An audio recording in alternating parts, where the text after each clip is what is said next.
Hello मेरे प्यारे साथियों, आप सबों का एक बार फिर से इस चैनल पर स्वागत है। पिछले वीडियो में हमने एटली साहब की घोषणा के साथ-साथ माउंटबेटन योजना को जाना था। माउंटबेटन योजना को भारत विभाजन योजना के नाम से भी जाना जाता है। आज के इस वीडियो में हम लोग 4 प्रमुख बातों को समझने का प्रयास करेंगे। माउंटबेटन योजना की प्रमुख बातें, माउंटबेटन योजना पर विभिन्न राजनीतिक दलों की प्रतिक्रियाएं, पख्तूनिस्तान की मांग और पाकिस्तान का निर्माण। माउंटबेटन योजना के अनुसार हिंदुस्तान को 2 हिस्सों में बांट दिया जाना था, भारत और पाकिस्तान। संविधान सभा द्वारा निर्मित संविधान भारत के उन भागों पर लागू नहीं होता जो इसे मानने के लिए तैयार नहीं होते।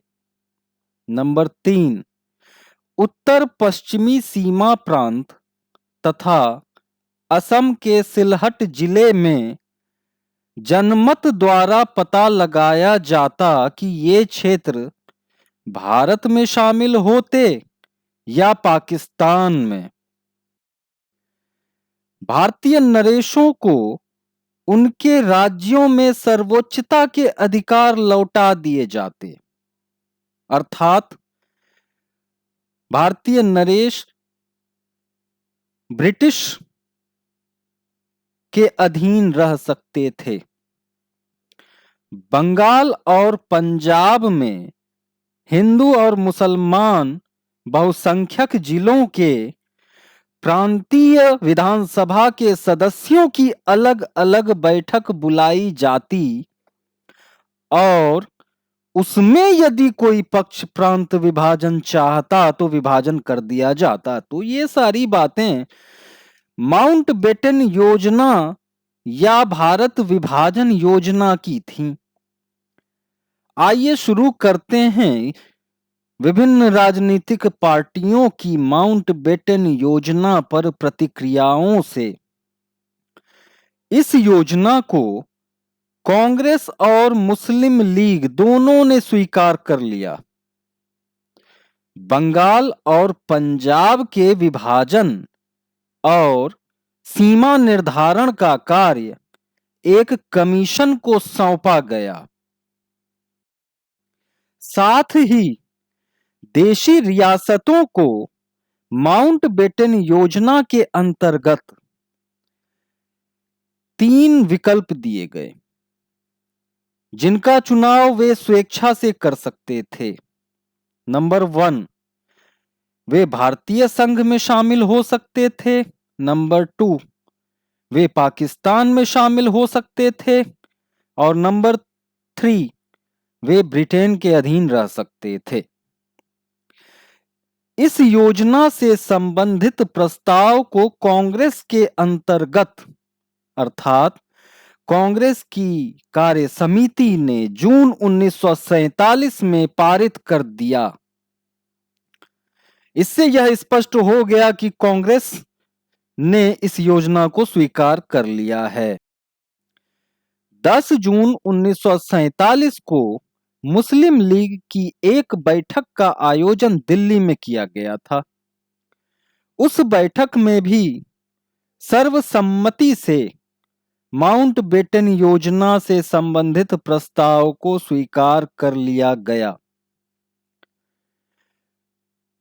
कांग्रेस द्वारा माउंटबेटन योजना को स्वीकार कर लिए जाने के बाद पश्चिम उत्तर प्रांत के राष्ट्रवादी नेता अब्दुल गफ्फार खां धर्म संकट में पड़ गए, क्योंकि खां साहब पश्चिम उत्तर प्रांत को भारत का हिस्सा मानते थे। बहुत हद तक ये बात भी सही है कि वो जानते थे कि पश्चिम उत्तर प्रांत को पाकिस्तान में मिलाने के लिए मुस्लिम लीग साम दाम दंड व भेद की नीति निश्चित रूप से अपनाएगी। इसलिए बाद में वो पृथक राष्ट्र की मांग करने लगे। अर्थात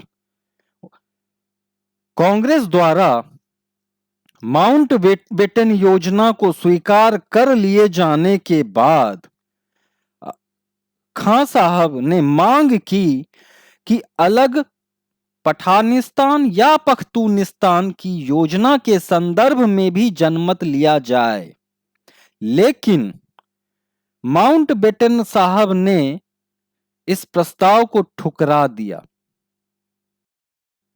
फलतः पाकिस्तान या भारत में शामिल होने के लिए वहां जनमत का निर्णय जानने के लिए प्रक्रिया आरंभ हुई, लेकिन मुस्लिम लीग ने घोर सांप्रदायिकता का प्रचार किया और जाली वोट डलवा दिए। परिणाम स्वरूप पश्चिम उत्तर सीमा प्रांत को पाकिस्तान में शामिल कर लिया गया।